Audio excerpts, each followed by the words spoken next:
record dulu. A'udzubillahi minasyaitonirrajim. Bismillahirrahmanirrahim.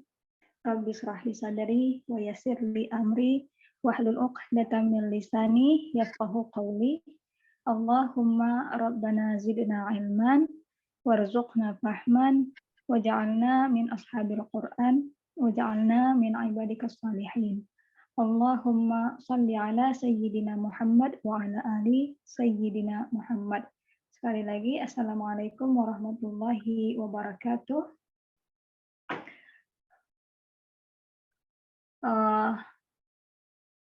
Alhamdulillah semuanya udah kumpul rame malam ini. Alhamdulillah. Kita akan selesaikan dulu ceritanya di sini. Nah, ini ada satu kata yang Hana harus cari dulu sebelum disambung. Insya Allah kalau sempat nanti kita kembali lagi ke tabel mudhari. Soalnya ini ada beberapa yang harus disampaikan di sini. Oh, oke. Jadi kemarin ceritanya ada ayat suratul Hajj ya. Surat nomor 22 ayat 13 kalau nggak salah. Mana ini? 31 katanya Kak kemarin. Oh, ya, sorry. Ayat 31. A'udzubillahi minasyaitonirrajim.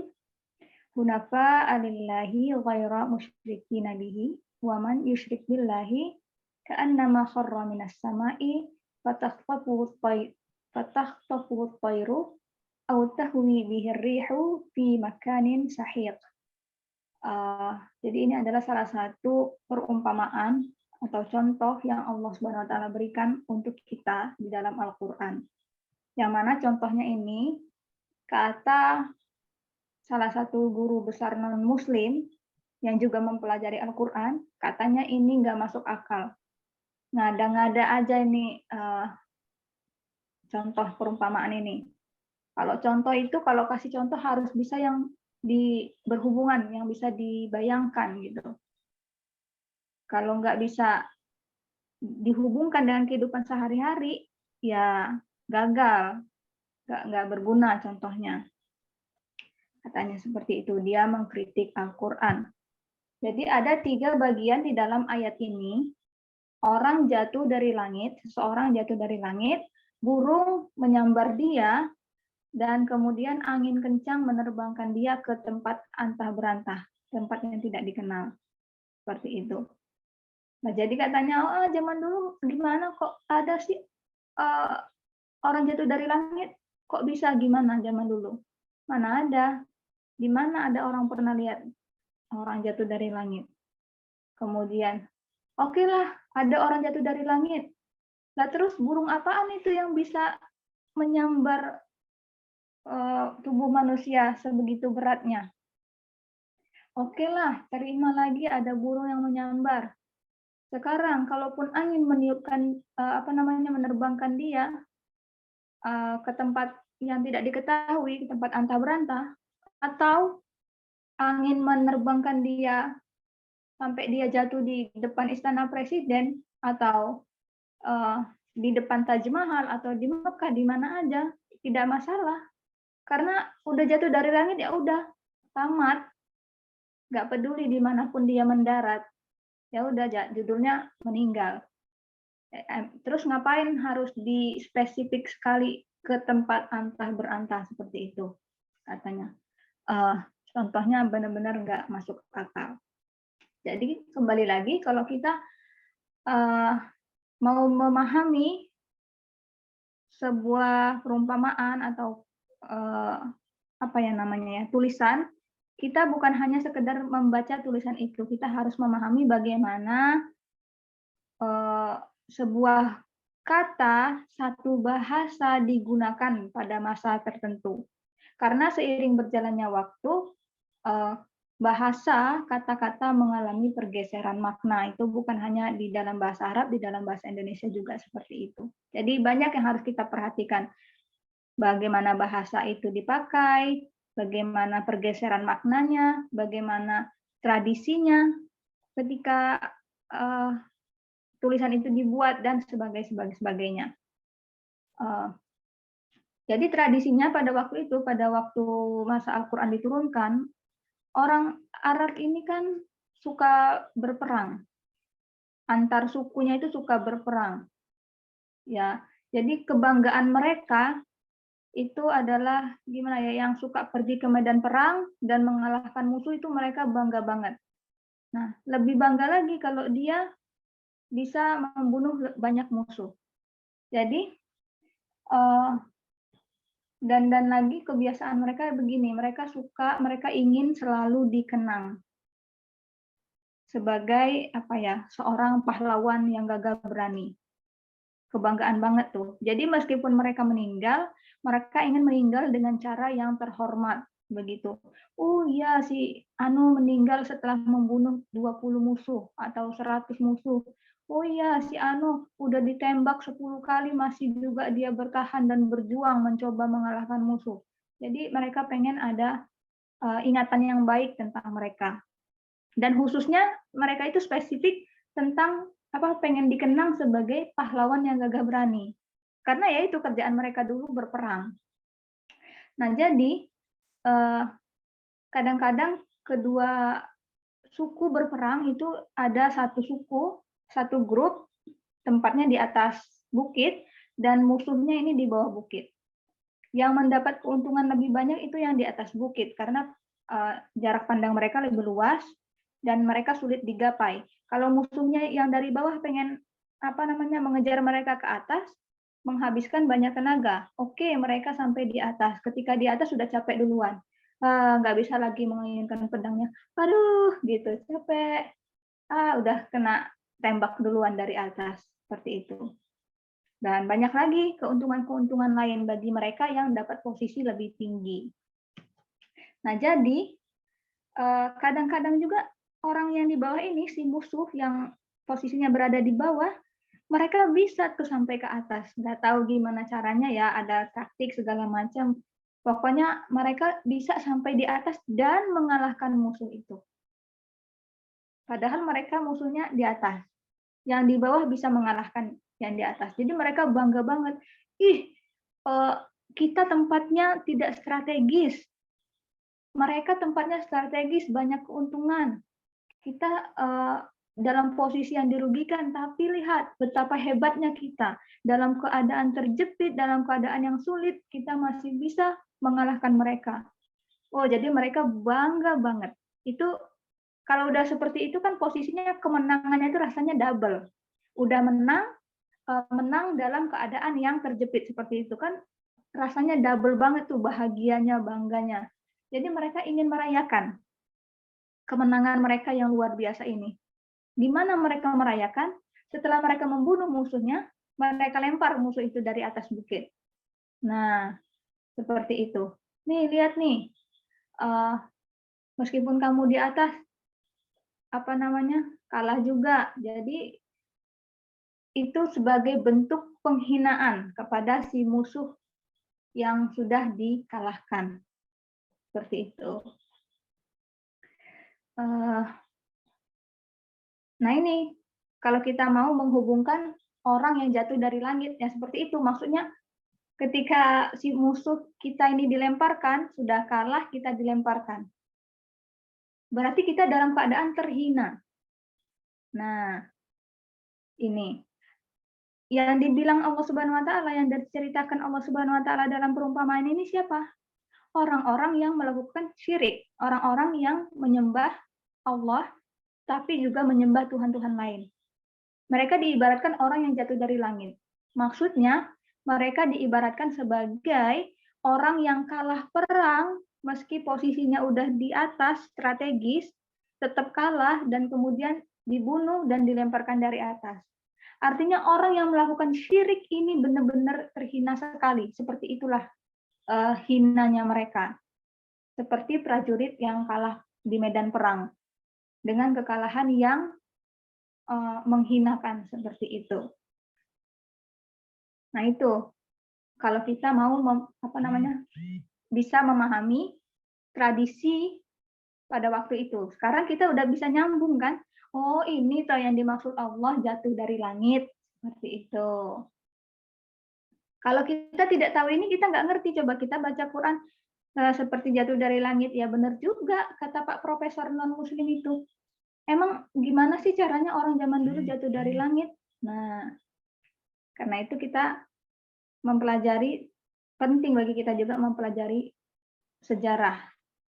Supaya kita lebih paham apa yang dibicarakan oleh Allah Subhanahu wa taala di dalam Al-Qur'an. Seperti itu. Nih, kok bisa sih kamu kalah? Kamu kan udah posisinya strategis. Jadi orang-orang ini mereka terkenal sebagai orang yang jatuh dari langit. Orang yang dihinakan ini tadi, orang itu terkenal dengan namanya orang yang jatuh dari langit. Sama dengan orang yang syirik diibaratkan seperti orang yang seperti itu. Ya kena apa namanya diejek-ejek gitulah kalau zaman sekarang ya. Si sukunya ini jatuh dari langit tuh gitu. Artinya sukunya ini kalah dari perang meskipun punya tempat yang strategis gitu. Jadi hanya ada 2 alasan kenapa mereka jatuh dari gunung, dari bukit itu. Ketika mereka pergi berperang dan kemudian mereka jatuh dari bukit, ada 2 alasan. Orang ini, grup ini tidak terlalu hebat dalam berperang dan mereka udah dilemparkan dari atas. Kemudian yang kedua, mereka melihat ke arah musuhnya yang di bawah itu, dan mereka melihat kematian, maksudnya serem banget ke bawah mungkin seperti itu ya. Dan mereka lebih baik memilih mati dengan menjatuhkan diri sendiri. Artinya ketika mereka melihat musuh dari atas, mereka udah ketakutan lebih dulu. Waduh, mereka udah hampir sampai nih, mau sampai nih gitu. Mereka ketakutan. Daripada kita dibunuh sama mereka, lebih baik udahlah loncat sendiri aja daripada mereka yang lempar, lebih baik loncat sendiri. Adanya mereka mati dalam keadaan yang sebagai pengecut. Tuh, orang musyrik adalah orang yang terhina ataupun orang yang pengecut. Gitu kata Allah.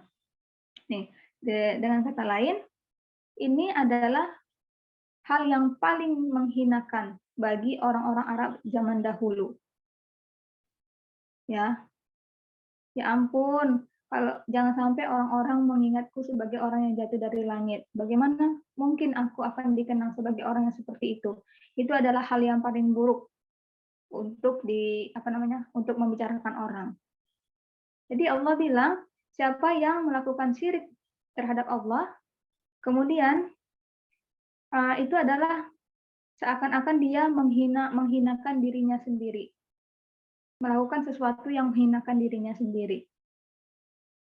Kemudian orang Arab, mereka zaman dulu itu kan nggak percaya dengan hari akhir. Lahir, hidup di dunia, meninggal, tutup buku, tamat. Tidak ada chapter kedua. Nah, seperti itu. Mereka nggak percaya hal-hal seperti hari kiamat, neraka, surga, dan sebagainya. Nggak percaya.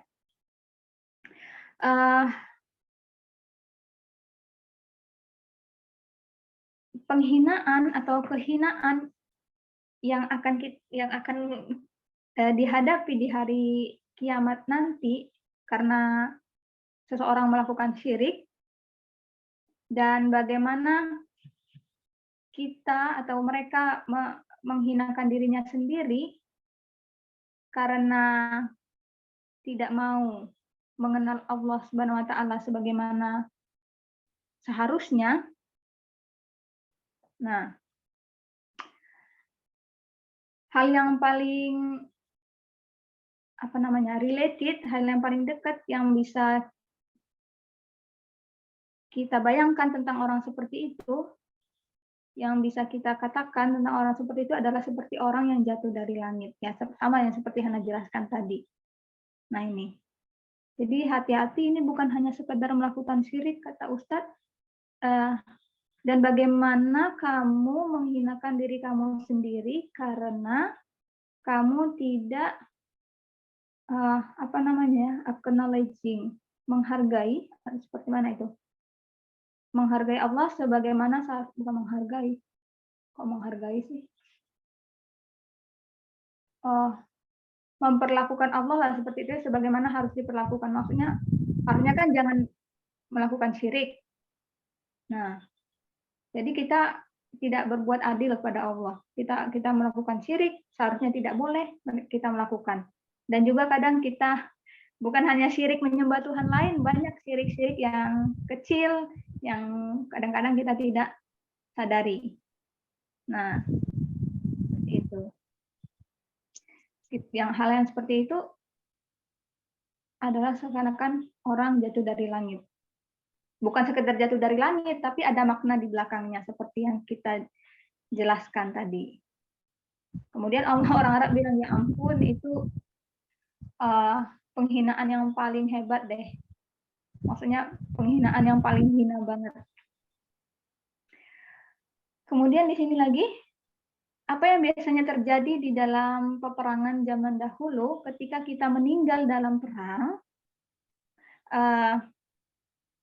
kemudian teman-teman yang masih hidup,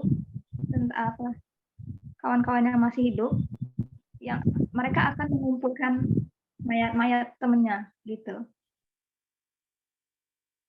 Kemudian mereka akan menguburkannya dengan seharusnya, bahkan juga ya seperti Hana bilang tadi, memberikan penghormatan, maksudnya oh ya ampun dia sudah meninggal karena dia membela suku kita, lihatlah, ingatlah ketika di medan perang dia sudah membunuh sekian-sekian, banyak lah pokoknya ya, dipuji-puji. Meskipun dia meninggal, diperlakukan dengan baik jasadnya, dikuburkan, diberikan pujian. Seperti itu. Tapi ketika mereka jatuh dari langit, maksudnya ketika mereka kalah di medan perang itu, yang dari atas, kaum mereka sendiri bahkan malu banget. Hal itu adalah sesuatu yang mempermalukan kaumnya. Ya ampun, kok bisa sih mereka kalah, udah dapat tempat yang bagus, jadi mereka tuh malu banget.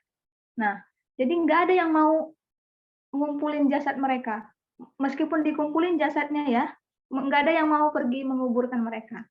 Karena malu, kamu nih membuat kaum kita terhina, seperti itu. Nggak ada yang mau menguburkan mereka.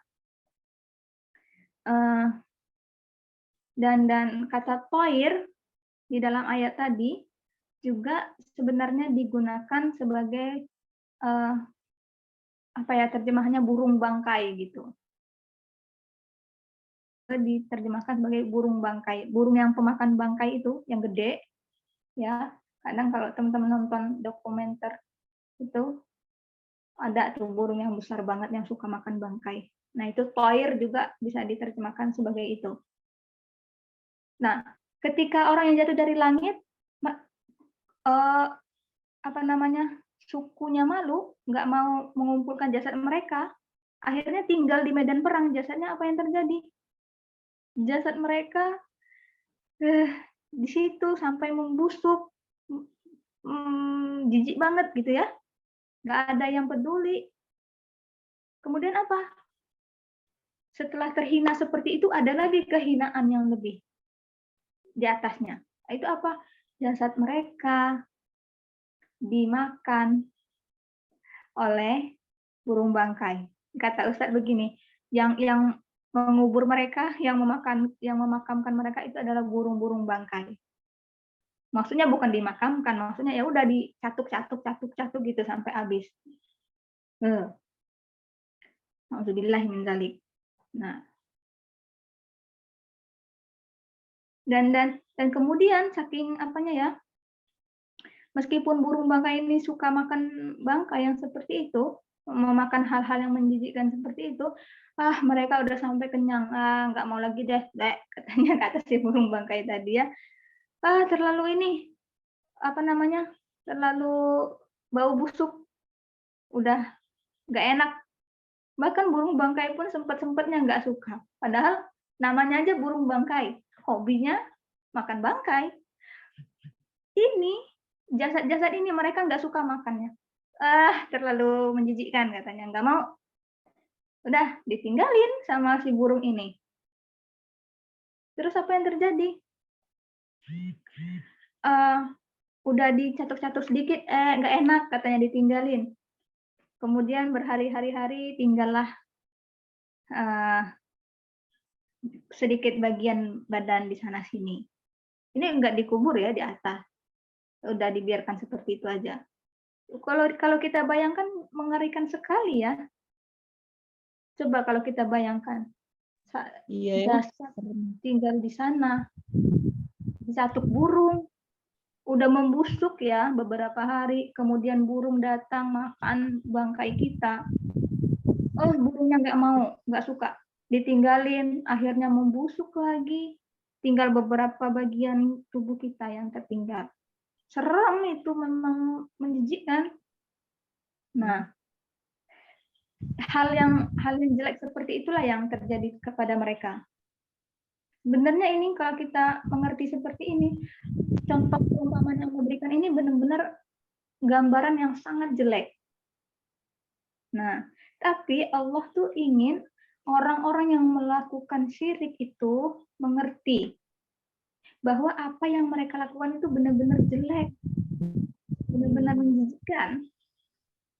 Dan Menjijikkan. yang kamu lakukan, iya, dan yang kamu lakukan itu adalah kamu menghina dirimu sendiri, menghinakan dirimu sendiri dan menghancurkan masa depanmu. Nah, makanya Allah menggunakan contoh tersebut, perumpamaan tersebut, karena itulah yang sering terjadi di masa itu. Kalau sekarang ya seperti Hana bilang, nggak ada lagi kan perang yang seperti itu. Kita nggak akan mengerti. Nah, ketika kita mempelajari sejarah, apa yang biasanya terjadi, tradisi segala macam, di situ kita mengerti, oh ini maksudnya Allah Subhanahu wa taala dengan mengatakan ini. Itu. Jadi ada beberapa orang yang bilang, ya itu kan cuma contoh aja.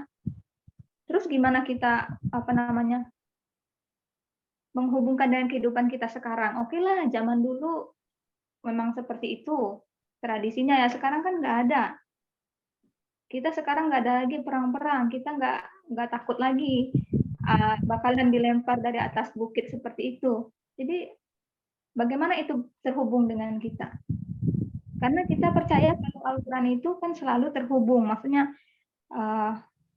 timeless, kapanpun selalu cocok ya dengan kita, ada aja hubungannya dengan kita. Sekarang yang ini gimana hubungannya dengan kita? Nah, itu adalah contoh-contoh Al-Quran pada waktu zaman dulu. Tapi pelajarannya yang kita dapatkan dari contoh itu, itulah yang tidak lekang oleh waktu. Ya kan? Contohnya oke, terjadi dari zaman dulu, tapi pelajaran yang kita sekarang mengerti, nah pelajaran yang dari contoh itu yang tidak akan lekang oleh waktu. Ya Allah nggak akan mungkin dong memberikan contoh main game, Mobile Legends segala macam, gimana untuk mendownload, kecepatan download segala macam, ya nggak akan diberikan contoh seperti itu. Kenapa? Karena kalau Allah memberikan contoh yang seperti itu yang diambil dari zaman sekarang, nah orang yang zaman dulu itu nggak akan mengerti. Tapi kalau diberikan contoh dari zaman dulu, kita kan bisa mempelajari sejarah. Nah, kalau diberikan contoh dari masa depan, nah itu yang nggak masuk akal, ya kan? Makanya seperti itu.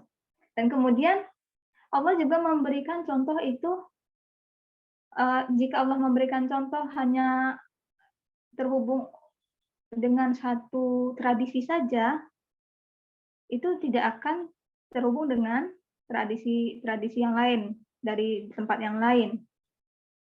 Kemudian ketika Allah memberikan contoh dari satu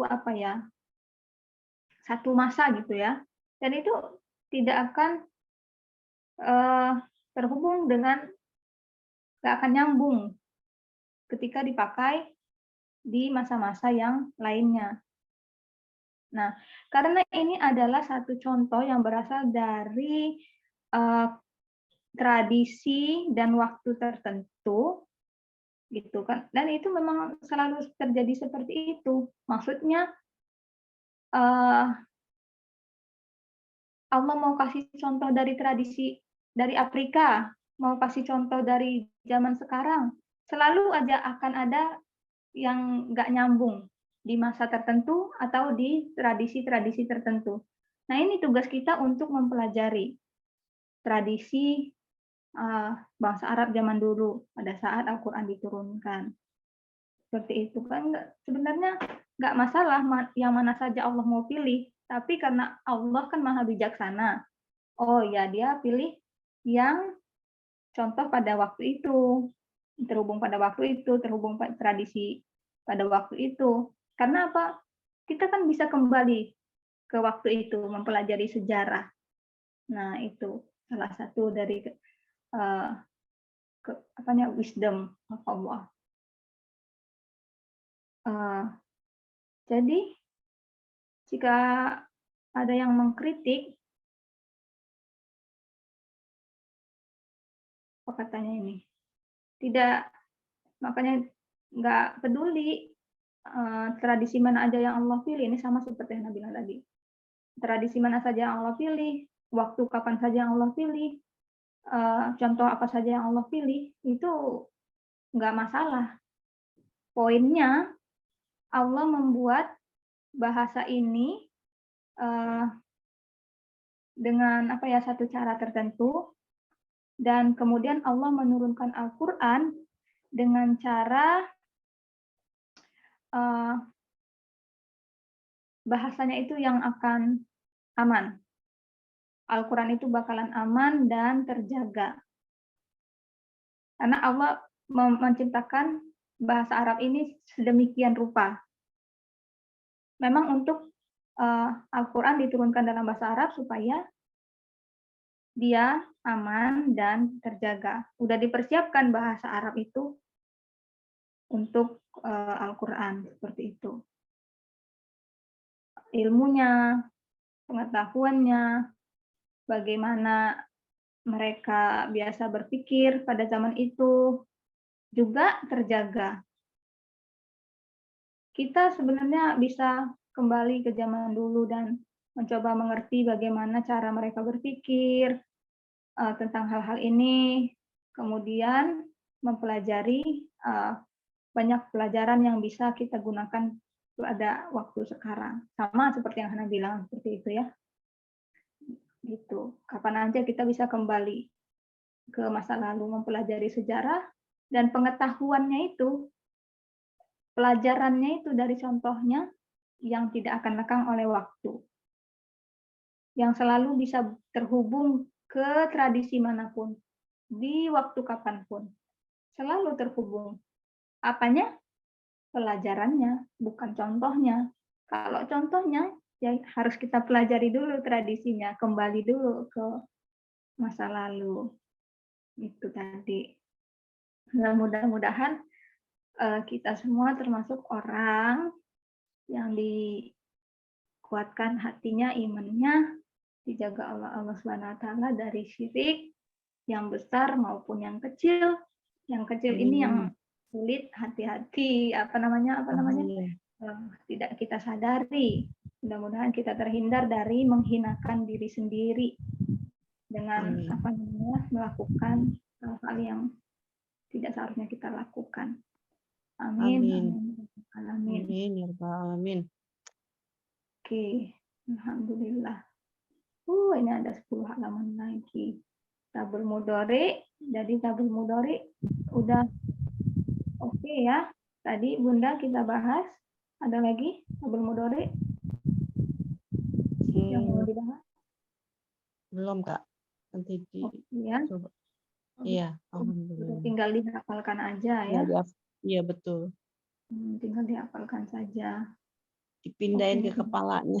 Nggak apa-apa. Kalau Hana sih biasanya kadang ini ya, bangun pagi, itu kan selalu ada terus, tambah-tambah terus hafalan Iya, kita. iya, Ya, nggak hanya satu aja. Jadi Hana betul. setiap pagi kayak tabel fi'il madi ya. Yang pertama kan tabel fi'il madi oke lah 5 kali setiap pagi sambil ngapain. Ketika ada tambahan fi'il mudhari, fi'il madinya 2 kali, fi'il mudhari'nya 3 kali atau 4 kali. Habis itu fi'il madinya udah hafal, jadi fokus lagi ke fi'il mudhari'nya. Itu tiap pagi 5 kali aja.